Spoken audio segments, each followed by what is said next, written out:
the very Reverend Father Heikki Huttunen, and he will be speaking to us on ecumenism in Europe. Father Huttunen has a long history, wonderful history, of work and ministry in the ecumenical movement. He's part of the Orthodox Church of Finland, and he comes to us with both that passion for ecumenism and a passion for work with young people and youth in the church. So it's a real privilege for us to have him here with us this afternoon. Father Huttunen, please come join us. Be careful of that window. It looks rather deadly. Take his role.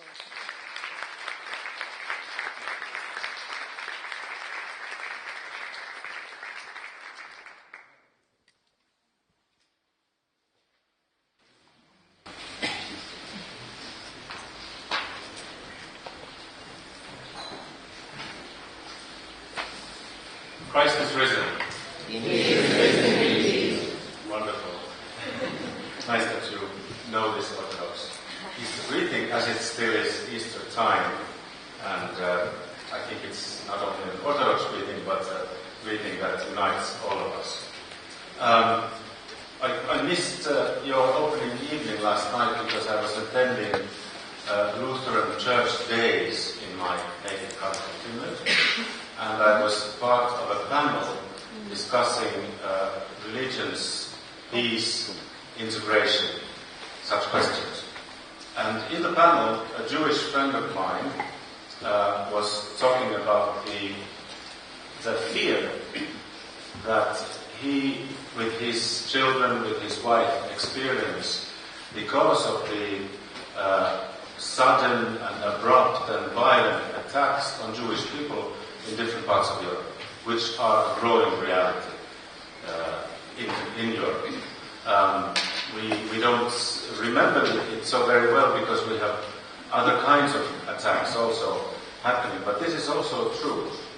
And but he said that once, when he was somehow overtaken by this fear and feeling of uneasiness for his family and their security as they traveled in different places in Europe, he came to an interreligious meeting at home in Finland, and there a Muslim young lady was talking about her anguish as she traveled in public transport with her scarf, and the way people reacted to her and to the way she looked, and what kind of comments she heard, and what kind of fear she felt because of that situation.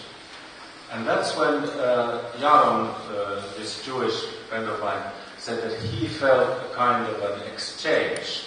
He called it an exchange of fears, that he could share with the feeling of this Muslim lady, and that she could sympathize with his feelings of fear regarding the Jewish situation. And of course, in the ecumenical movement, we cannot claim that Jewish and Muslim friends should enter our ecumenical movement. I think it's not theologically valid to do something like that. But I think this was an ecumenical exchange. Somehow it was similar to what we call ecumenical sharing. When we can see the situation of the other, and I can look at my own situation with the eyes of the other, and together our experience becomes something more. And I think this has been very much the experience on a much deeper level, of course, spiritually speaking, for the people who have been pioneers of the ecumenical movement 100 years ago. And I'm sure not only a question of sharing fear, but of sharing identity, of sharing faith, of sharing prayer, which can be also part of your reality. But unfortunately, I have to come back to the issue of fear if we talk about ecumenism in Europe. And I read a quote which some of you will recognize, I'm sure. It goes like this: if I sit next to a madman as he drives a car into a group of innocent bystanders, I can't, as a Christian, simply wait for the catastrophe, then comfort the wounded and bury the dead. No, I must try to wrestle the steering wheel out of the hands of the driver. Who recognized? Please. Bonhoeffer, yes. This was not from last year, this was from the 1940s. Unfortunately, these words ring to our ears. I think if we look at realistically the situation of Europe, of our countries, of our nations, if we look at Europe as part of the world, part of humanity, I think we might feel like we are in a car driven by a madman, or in a car not driven really by anyone, perhaps. 2016 has been called the year when Europe stopped caring about migrant deaths on its borders. It was the deadliest year so far, with over 5,000 people drowned in the Mediterranean, according to the United Nations. Although, at the same time, the number of migrant people trying to cross the Mediterranean had significantly dropped since 2015. Still, the people who died, that number went up. EU states continue to militarize our outer borders and seem to be slipping towards a policy that lets migrants die as a way of deterring others from coming. I think our children, our grandchildren will ask us about these things. Did you not know? Were you not able to do anything? And I think we as Europeans and as European nations, as European Union, are committing two kinds of sins in this regard.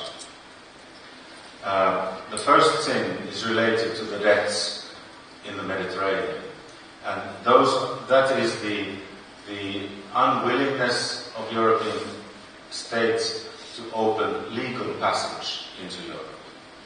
And that is why people have to try to get here through illegal means and paying all their fortunes, their savings to criminals who will try to smuggle them into Europe through these borders. In the Mediterranean, through the Greek islands, through the Greek mainland area, as you know. And this results in thousands of tragic deaths on these routes and an unknown number of victims of human trafficking, child prostitution, and other forms of slavery. And then also countless million euros pocketed by criminal smugglers. And it is scandalously incriminating for us that our governments refuse to change this policy despite these very well-known catastrophic consequences. This is the first type of sin.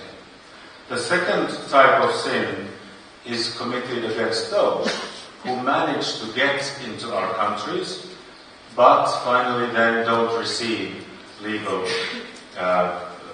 allowance to stay, and who then, at the same time, are not able to return to their countries, as we would like them to do.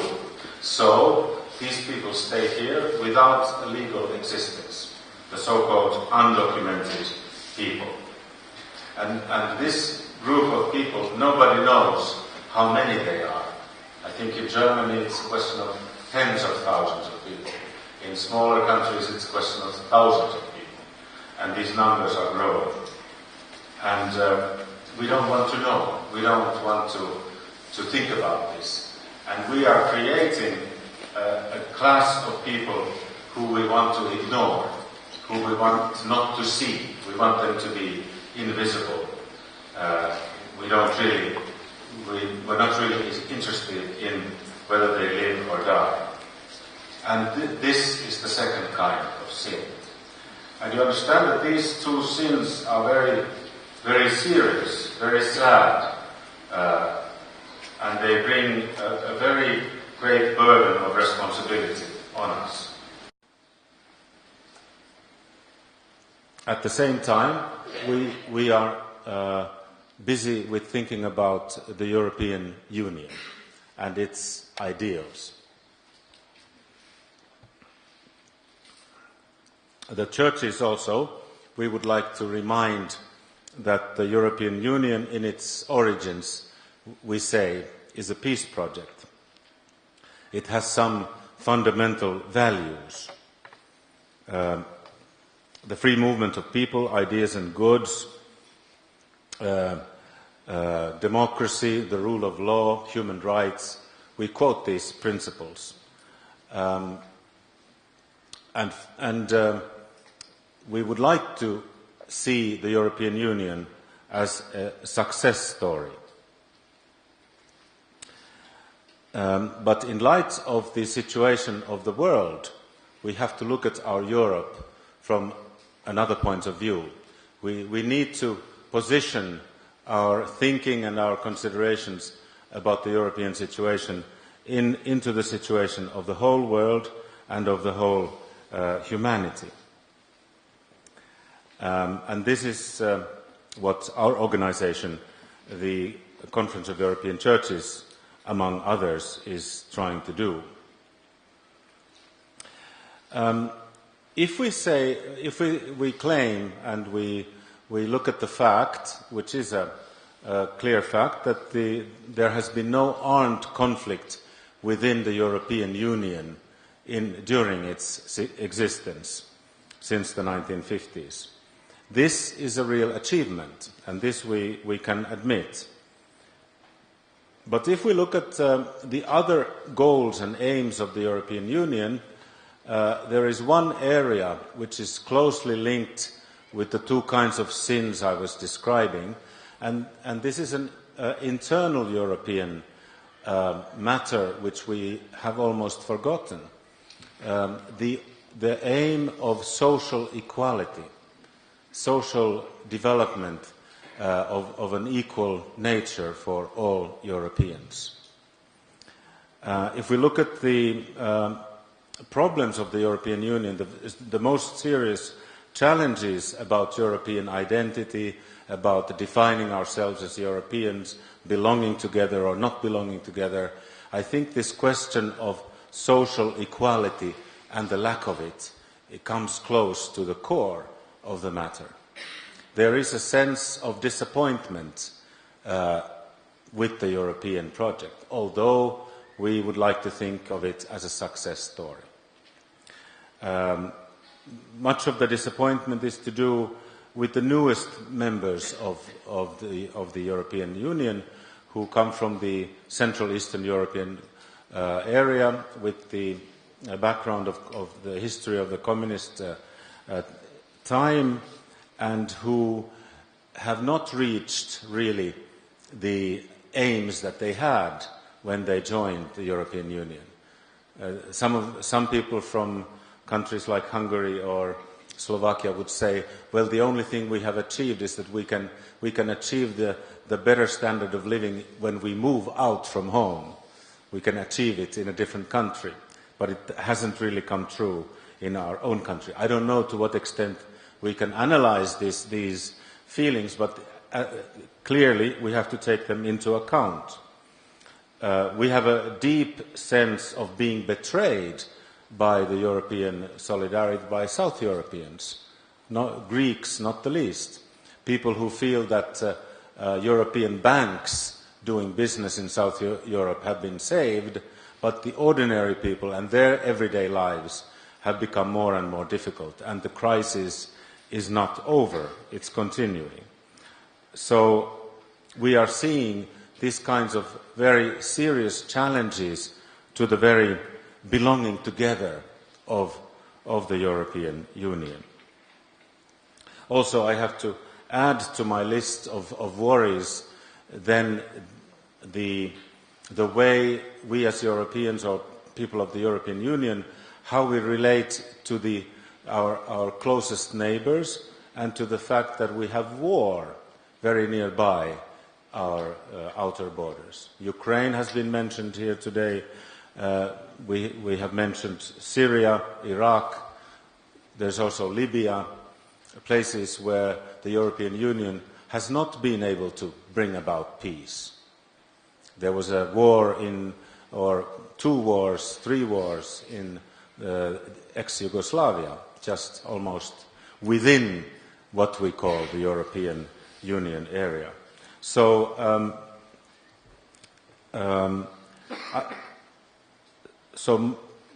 my point is that we cannot be content with a European Union which is concerned only about one part of its goals. It is not conscious of the totality of the goals that it has set for itself, and we cannot be content with a Europe which subconsciously may believe that we can build up our own prosperity and welfare when we build up more and more walls around Europe. Also, the question of social equality, if we look at it more closely, I think that if we were able to follow it more consequently within the European Union, we would have less of a problem in welcoming those people who enter our countries from other parts of the world.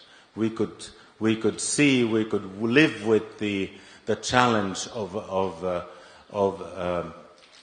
adequate social welfare and social equality for all those who enter the European Union. We could see the human equality as a European basic value. Now, I think we don't.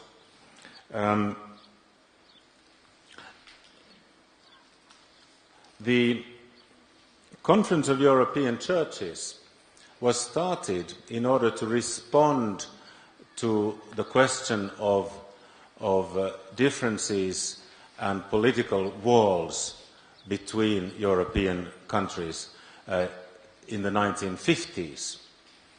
The Conference of European Churches was an ecumenical organization with its main aim to overcome the divide between East and West of Europe, the Iron Curtain.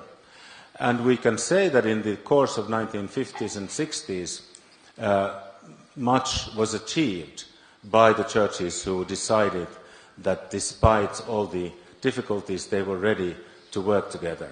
And this cooperation made it possible for churches to communicate and to then prepare somehow I believe this ecumenical work can be seen as a preparation to the liberation which then politically took place in the 1990s.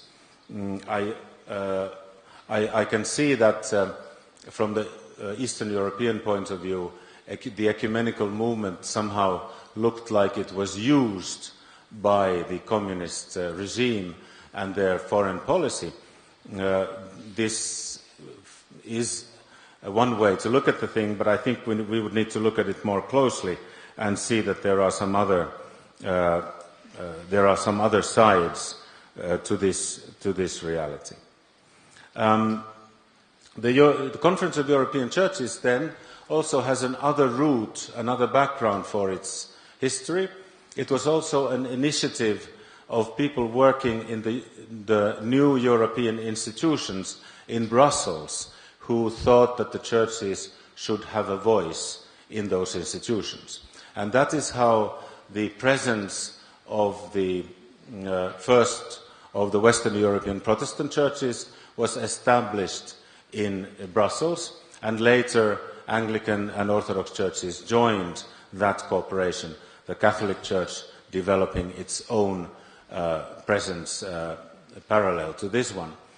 And these two roots, the Brussels presence and the ecumenical collaboration between East and West, those are the roots of our organization today. The Conference of European Churches has 115 member churches in 40 different countries of Europe, so we are broader than the European Union by definition. And our churches come from the classical Protestant tradition, from the Anglican tradition, and from the Orthodox tradition. We cooperate with 20 national councils of churches that work for the cooperation of churches in so many countries, and the Roman Catholic Church is a member in many of them. So our ecumenical network actually reaches also the Catholic Church. This organization of ours then lives in the kind of European reality that I was trying to briefly describe from the point of view of these ethical challenges, or, as I said, sins that we Europeans should recognize our responsibility for. One concrete challenge for our organization, for the Conference of European Churches, is to ask the question, where is the focus of Europe? Because we have been used to thinking that the European Union is somehow the core of what we mean by Europe and of the best values, of the success story that we like to think it is. This is the core is the European Union, although not all European countries are members. But soon all will be. This was the thinking 10 years ago, that Brussels and Strasbourg, they represent the best European values, and we all would like to be linked with them. And now, as you know, the question has not been who will join EU next, but it has been who is leaving next. And whatever we think of that, it's a fact that the European Union is not the universal focal point for all European nations. So we also as churches need to redefine what we mean by the core European values. And I think in doing that we have to be in dialogue with the political situation in Europe. We have to look at the reality where we live and where our countries are, and through this realism we can come back to what we need to, where we need to focus. The other area where the churches need to have a strong word to say is how we position Europe in the world. I was referring to the difficulty or the impossibility of imagining Europe separated from the rest of the world, of the impossibility to isolate ourselves by building walls around our prosperity, so to say. No, this is not realistic, and there is no future for that thinking. So the churches need to be reminding our fellow citizens about this, how to find the natural and good place for Europe in communication, in interaction with the rest of the world. What is the place of Europe in the global reality? And I think that the ecumenical movement, although it is a Christian movement and its high goals are focused around Christian unity, the visible unity of the Church of Christ, I think the ecumenical movement does have things to contribute to the whole of humanity, and the ecumenical movement needs to be influenced by its interaction with the whole of humanity. The experience of the ecumenical movement would suggest that humanity needs to continuously become conscious of itself, to recognize human diversity in terms of history and culture and religion, and to recognize human unity of humankind, in terms of fundamental human equality and fundamental belonging together as humans and as parts of the creation, as parts of this globe where we live. Such a global ecumenical recognition of the commonality of the life and destiny of everyone and all on this planet, it should lead to the reception of these ideas on the political level. And I think that this kind of an ecumenical global approach is very much needed by humanity. We cannot passively follow the development where the United Nations system and the concept of international community seem to be deteriorating. This does not correspond to our understanding of what humanity needs. There's a quote I have from Petrarch Bartholomew: "There must be a more profound understanding of the absolute interdependence, not merely of states and political and economic actors, but the interdependence of every single human person with every other single human person."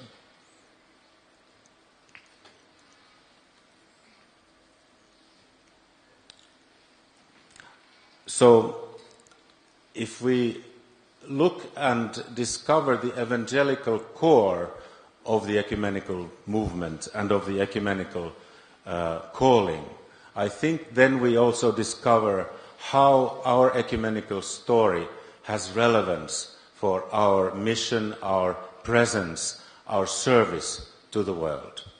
And this task of this kind of an osmosis of ideas and of ideas and ideals, of goals, is the task of theology. And this is where we come to GETI. It's your task.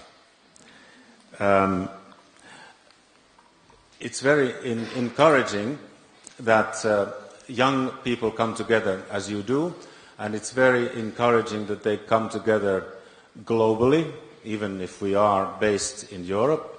It's clear that our gathering is more than European in a limited way, and it is encouraging that you also come together under the heading ecumenical. As people working with the ecumenical movements professionally, we are often worried by the fact that our ecumenical story keeps being forgotten. You can read documents from the 1920s, and if you don't look at the dating, you would say, oh, this is very radical new thinking. And then you discover that this was written in 1923. So something is wrong with me, having not known that better, and it is a challenge for all of us not to lose the fruits of ecumenical work that have been already being produced during over 100 years. This is a more serious problem than we think in our theological schools, at least according to my understanding. So initiatives like GETI are responses to this great need, and then they can give us tools to discuss the situation where we live, where we serve as Christians, as I was saying through a few introductory remarks. The Conference of European Churches is preparing for its General Assembly, which will take place next year in Novi Sad in Serbia. And your work here is a very good accompaniment towards this assembly. Other things we are doing is precisely a series of consultations where we discuss the economic governance of Europe, the ideals, the goals, and the sort of content of the European idea, the European project. So with this, we hope that we can serve our churches in our next General Assembly by developing a real discussion about Europe, who we as European churches are, who we are as European Christians, In what way are we witnessing in this part of the world, and in what way are we able to help our churches to witness, and in what ways are we able to bring this global consciousness, kind of an ecumenical consciousness, to our churches for the benefit of our countries, of Europe, and of all of us as members of one humanity. So with these introductory remarks, I'd like to congratulate you for the initiative of GETI, for coming together, and thank all the co-organizers of this project. And I hope you will have an unforgettable time together. I'm sure you will, and that this will change your lives. May God bless you with that.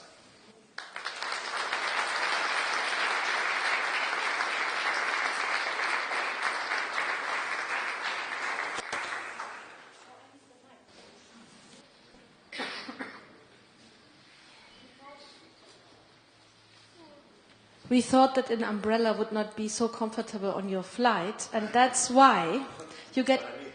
Oh, you need it, so we will provide an umbrella also.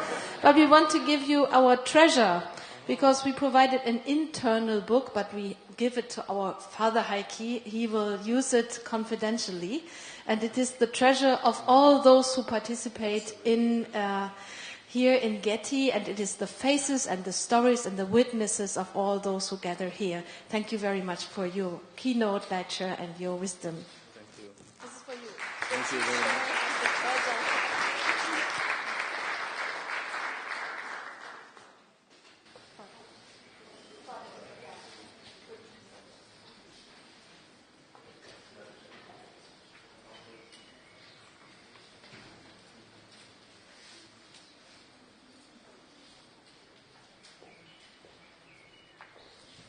So as we had this morning, start thinking about the questions and comments that you have, please.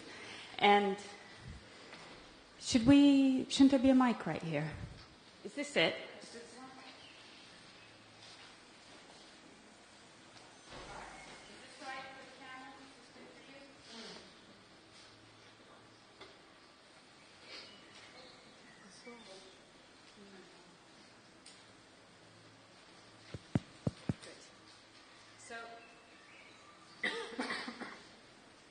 So if you will please queue up over here to the mic for your questions and comments, that would be great. And we will have about 30 minutes or so for those. And then we will have our break. So thank you very much, Father Huttunen. Please. Thank you for your lecture. My name is Selene from... Yeah, you really have to speak into the microphone. I'm from France, Paris, and I have 2 questions and 1 comment. Yeah. But I'm going to be very fast. To what extent can we, and to what extent should we counterfeit the migration policies in Europe? It's really in terms of praxis, you know. And just a short comment. You used the resounding term and sin that is very theological. And in discussion with Europe, I don't think it's a word we could use. That's my questions and comments. Thank you. I think we'll take 2 at a time, at least. And then, is that all right with you? Is that, yeah? I am Nekongo Peter, also coming from Cameroon and studying Göttingen, intercultural theology. You have been at the World Council of Churches Decks for close to 11 years, 4 years as a youth director, and then 7 years as a central committee. You made a cry that there are two sins that it is being ignored, maybe by the European Union. So, now, the problem of, just to add, I have a friend who died in those situations, the situation as you just mentioned. Have you you were in the central committee, seemed to be part of the heart of an association organization. Did you ever push, since you have that cry of the sin of this thing, did you ever try to push how the European Union can take an action to solve it? Thank you.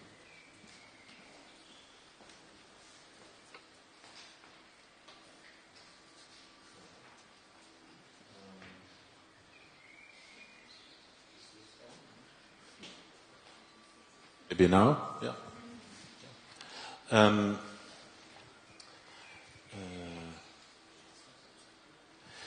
I don't think there is a general universal answer to all situations. I don't have the wisdom how people should react to the government policies on migration in our different countries. Also, the policies are different. Maybe one demand that the churches should make is that we need more common policy in European countries. We need more solidarity.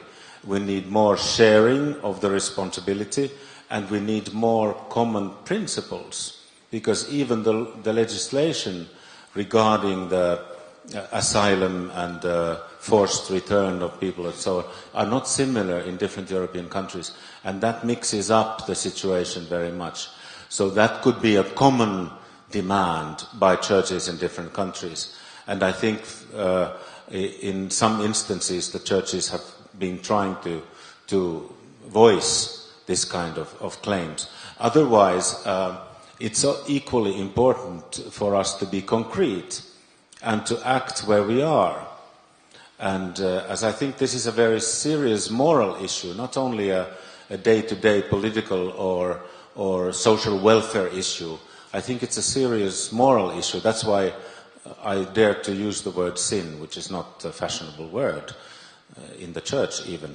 But I would dare to use the word because I think we are living in historical times also now, and these questions will be the ones how we mark history in these times. So there are ways certainly in which each one of us can work in our local situations. We can open up our homes if we can. We can open up our churches. We can do actions. We can hide people if that's appropriate in our situation. You know, there are so many things. I think it's important to be concrete, but I cannot give more advice than that to all kinds of different situations. In some countries, the help for asylum seekers, there are attempts to criminalize it. Maybe we could try to work against that in our different situations.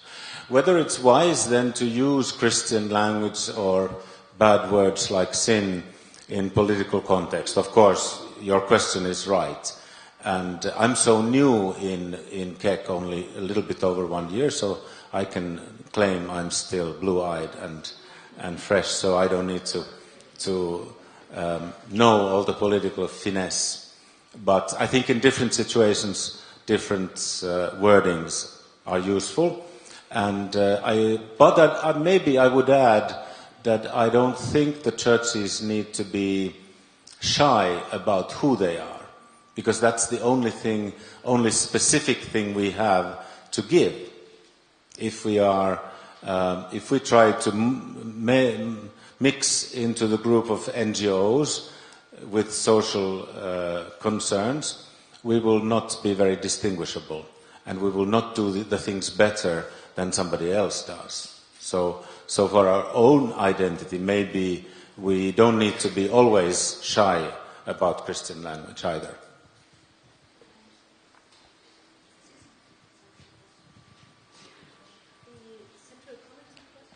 Central Committee, I wanted to avoid that, yes. That's a difficult one too. I think at its best, the World Council of Churches has been able to do two things. One is to voice the concern of churches globally, to have some kind of a political voice. For example, in the struggle against apartheid in South Africa, the World Council of Churches was able to make an effective contribution. And the second thing that the World Council of Churches can do is to conscientize its own member churches. We Europeans have not been very bright in our self-criticism in the World Council of Churches. We have been, the Europeans have been fine with listening to the strong voice coming from the other parts of the world, but we have not been so good at analyzing our own responsibility and our own sins, so to say. That's my personal analysis, but I'm not there now, so on the inside of the WCC, so I'm not able to say much more about the situation right now. There are others in the room who could discuss this more. Yeah. Yeah, thank you.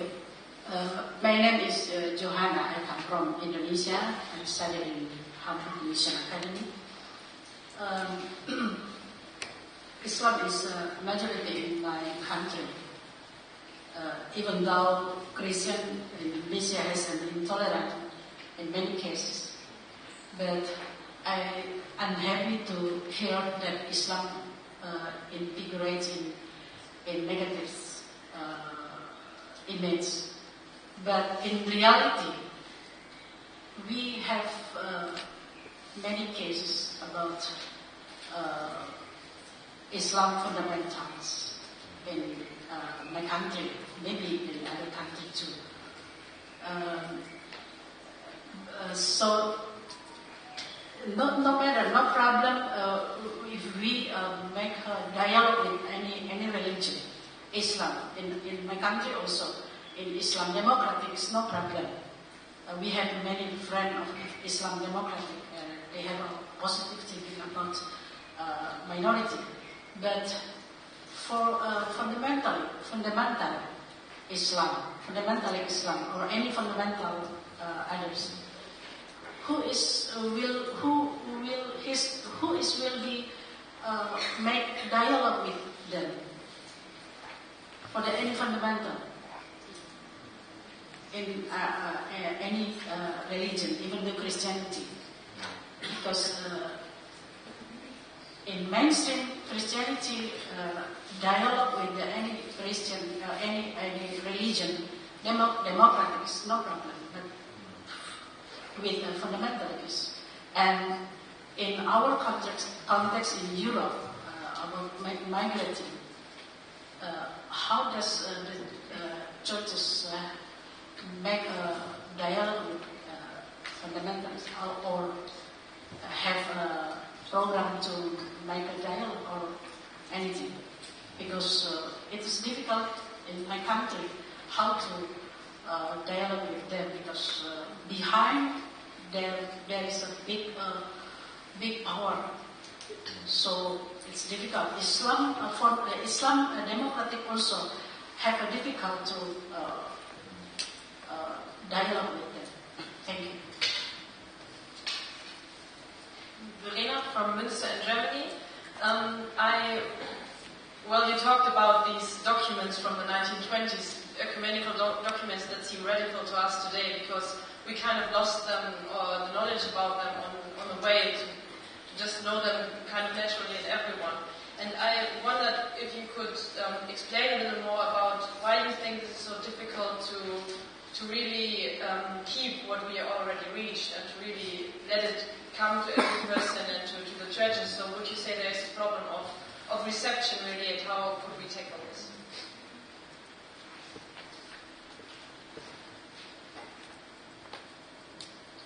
Hello, I'm Andrew from Australia, and I was just wondering if you could expand more on just the relationship between the church and the state, just to help contextualize your presentation.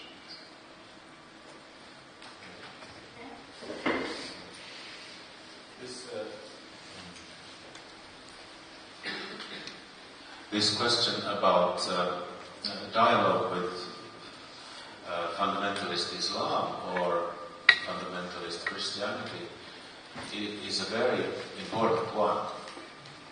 That's how politicians start, but they don't know what the answer should be. That's my problem too.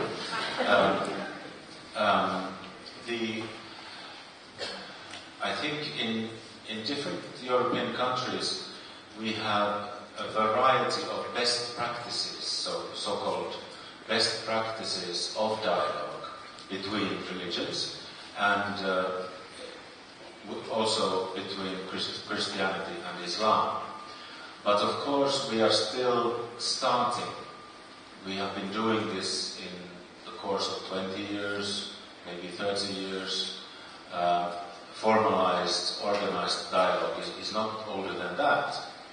And of course it starts with those who are most open to dialogue. But I think we have seen a development among the Christian churches that, for example, the more evangelical churches in the evangelistic sense of the word were much more reluctant to enter into religious dialogue 20 years ago. At least in the context in which I know. But I know now, for them also it is a natural thing that they consider as a need to do. So maybe there is a development like this that within Christianity which we can see. So maybe we will be able to find ways in which to open discussion and dialogue with the more, so to say, conservative phenomena within Islam.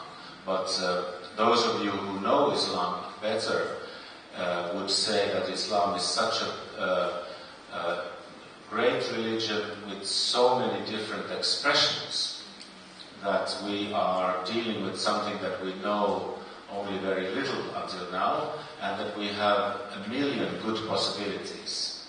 And we must somehow take up all those good possibilities. And when we do this, when we engage ourselves in a serious dialogue with Islam, I would optimistically hope that it will also bring fruit in terms of being able to discuss with those who we would call fundamentalists. But I don't have a better answer than this. I would like to add that at the same time, we as Christians should feel maybe a little bit more responsible for those who misuse Christianity for extreme, even extreme political ends. This is a reality also in Europe, and the phenomenon of religious extremism does not belong only to the Muslims. It's also our problem. So we should at least start from the other end by dealing with our own political religious extremists.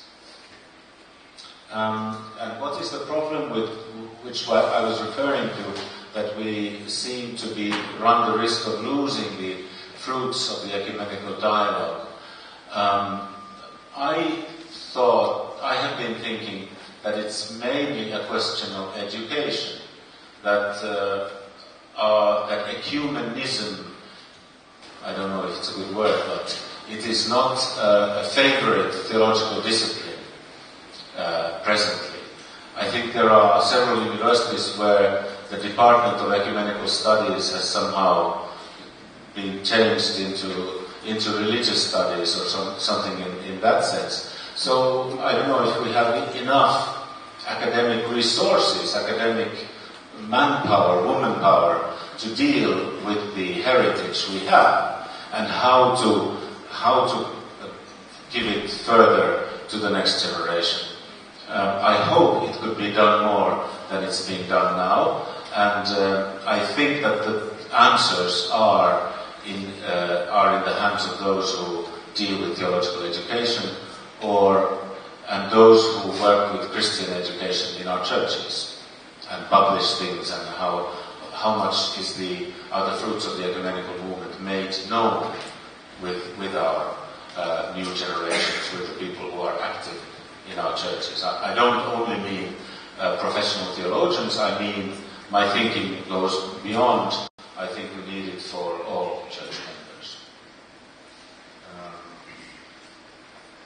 Church and state, that's an interesting question, because that is a very different situation in different European countries, and in many European countries church and state relation is changing, mainly because of the weakening of the traditional majority churches, those churches that have been closest to states, the majorities, the established churches.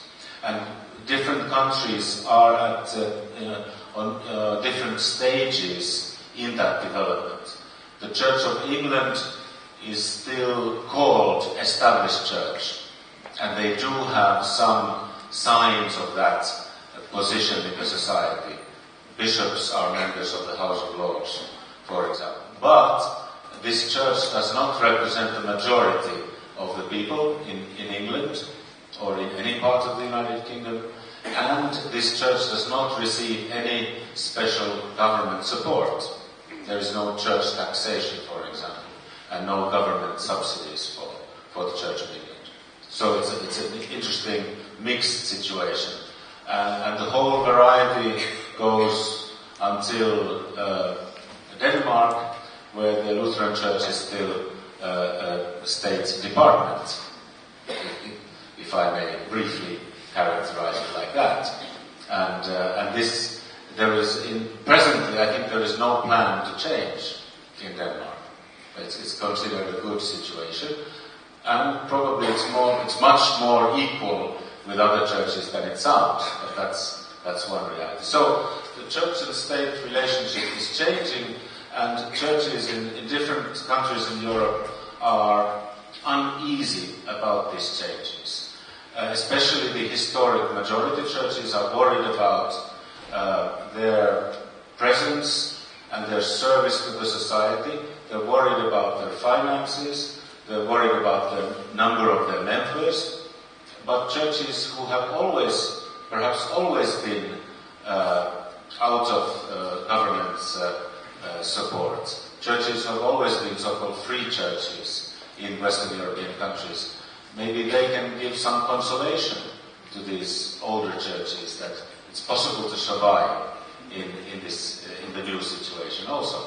So it's a very interesting, changing situation, and it will remain very different in different countries. It will not become the same. It will not become. Not every country of Europe will completely disestablish the churches. No, there will remain a certain relationship in many of them, but not in everyone.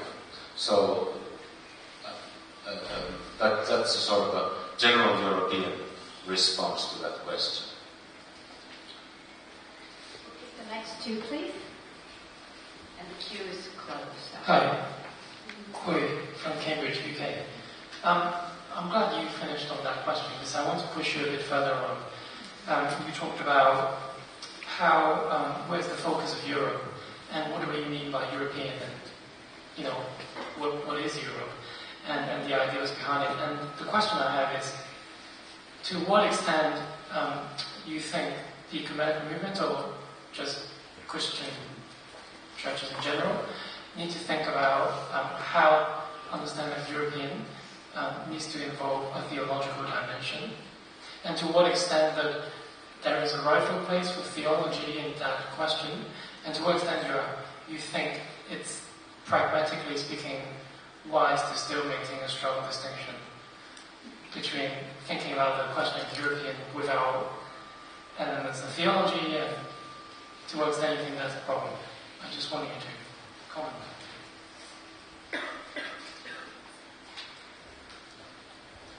Hello, thank you for the comment. I wanted to follow the question about the relation between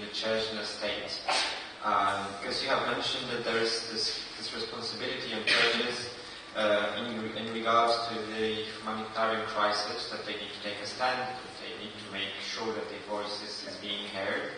And I was wondering about the practical way how to do this and how to have the true impact. And first question would be, are there any attempts from the side of KEK or from the side of particular churches, but I think mostly from KEK, to, for example, lobby at the European institutions or European Commission, European Parliament? And the question that follows, the first one, is do you think that there is or might be any possibility for KEK or for any of the European churches, without turning, because you have also said that the church cannot turn into an NGO or a political party, I might follow that. So do you think that there is any possibility for the churches or for KEK to directly cooperate in particular issues with, for example, political parties or fractions in the European Parliament? Is it possible? Thank you. Thank you. I'll start with the second question. As I said, the political situations are different in our different countries, and our churches have different possibilities in impacting the situation. I think many of our bigger churches think that they can influence political processes behind the scenes, and in some cases this may be possible. But in other situations, the statements that the churches make or the concrete actions that churches may take may also have an impact. I think in many of our countries it would be helpful if our church leaders would make it clear that the Christian identity should not be misused for political purposes.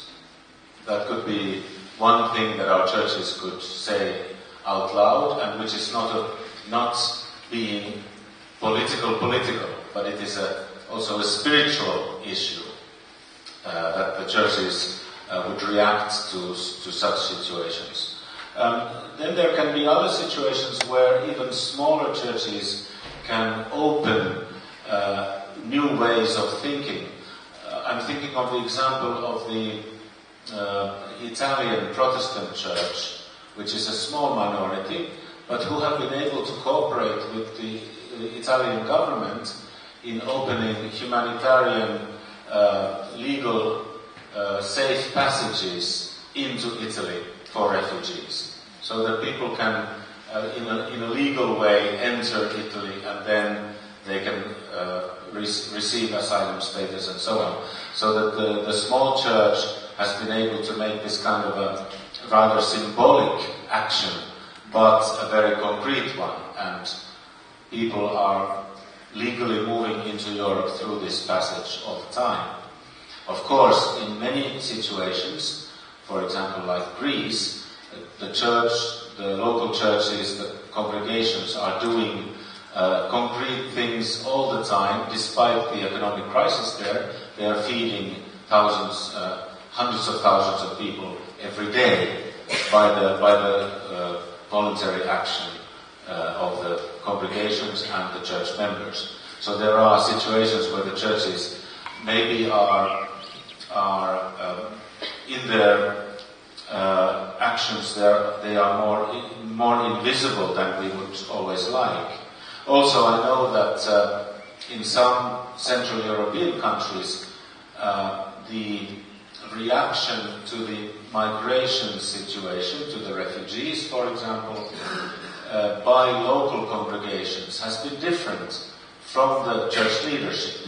But when we are effective, we can take a particular issue and we can make contact with the people who are discussing that, and those who are supporting it, and those who are against it, and through these discussions we can sometimes influence the decisions.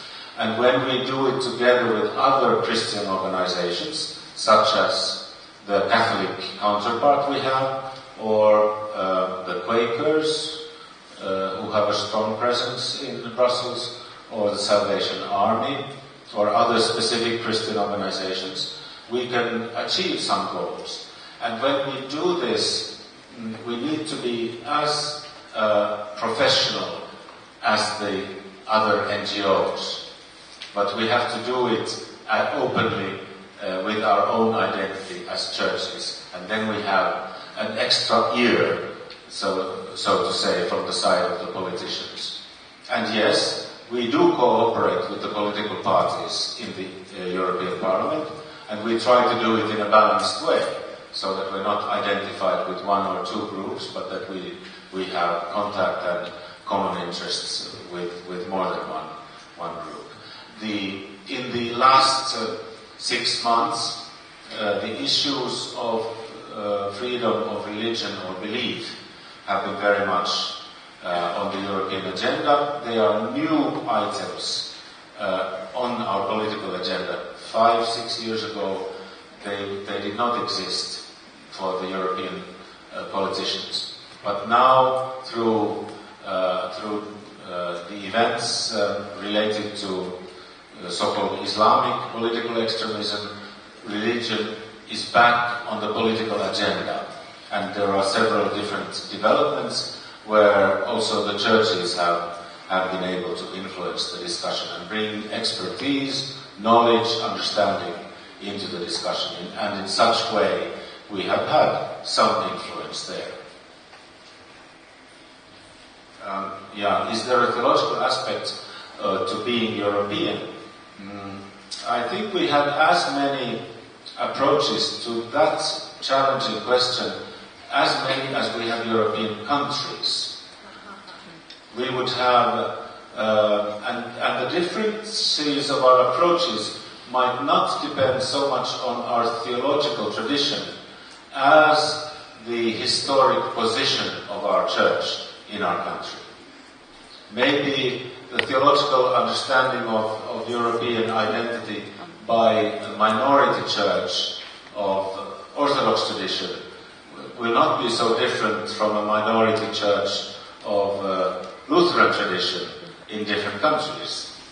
And the majority churches who, in some cases, have historically defined themselves through strong national belonging, those approaches could be very similar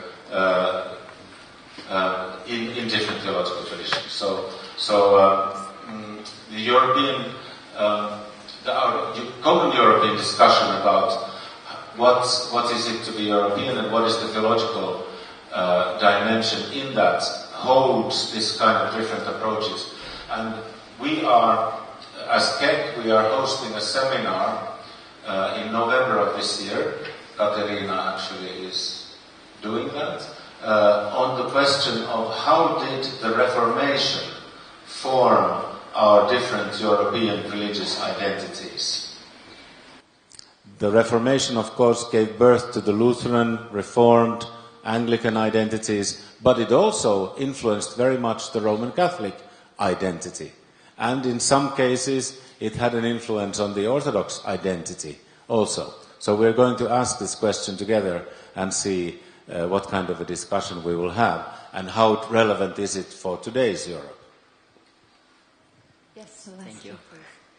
My name is Swanlian. I came from India. I'm a student in Göttingen University. I'm glad that many people share the question that I want to ask, but I will ask it a little bit different from the other friends. Ecumenical movement is a common platform of many churches coming together, faithful church, even those churches who hold this separation of state and church, and they come out and they join this movement. But my question here is, while we are calling our local churches to do the action, they get into a lot of complications and persecutions. I come from a church from Frankfurt where we have the police case for more than 1 year because we help refugees and we accommodate refugees. So as a group of churches coming together in the name of ecumenical churches, is there anything that we offer to protect our local churches who are being faithful to this movement? Or is there anything that you can suggest for the safety of these local churches who cannot stand against the conflict between the state and the church in the local level? Is there anything that we can suggest or you want to suggest? Brief response would be that our responsibility is to work in such a way that the church leaders who come together in ecumenical meetings internationally are as ecumenical there and then as they are at home, so that there is a consequence between the two, so that ecumenical principles which may be lofty and ideal will be carried out on the local level, and that friendship between smaller churches and bigger churches who have different relation with state perhaps or different kinds of resources, that this friendship could be made true on the local level. That is very much our goal, but we of course do not control that. But we should convince people who come together in our organization that they do remember to do this also on the local level. What is not local is not really real, has been said in the ecumenical movement a long time ago, but it has still not gone through completely, it seems. Hello, Father. I'm Gintaras from Lithuania, and in Lithuania usually we have a problem not with people coming into the country, but with leaving the country, because many leave for better EU countries. So my question is, how can Eastern European countries of European Union relate to current issues in the Western Europe? And do they participate in initiatives in eliminating those problems? And if this participation is not very active, how can they relate to this issue and partake in resolving it? Thank you. On the political level, I said that we need more solidarity between European countries, and on the church level, on how we can influence the picture, we have to have more solidarity or more listening to each other. That's the first step, and then after that we will notice that the story and the impressions are very different also in the different Central European countries, Central Eastern European countries, so that the whole picture becomes a little bit more colorful, and then our responses to the challenges become more nuanced as they must be. But generally I would say that we need more communication, simply more listening, more understanding between the different situations of the churches in our European Union and beyond the European Union.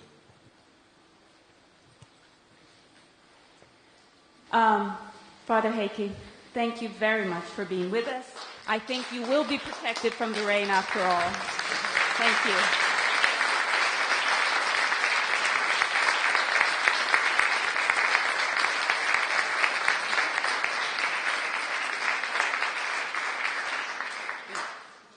Enjoy your break and have a wonderful seminar session.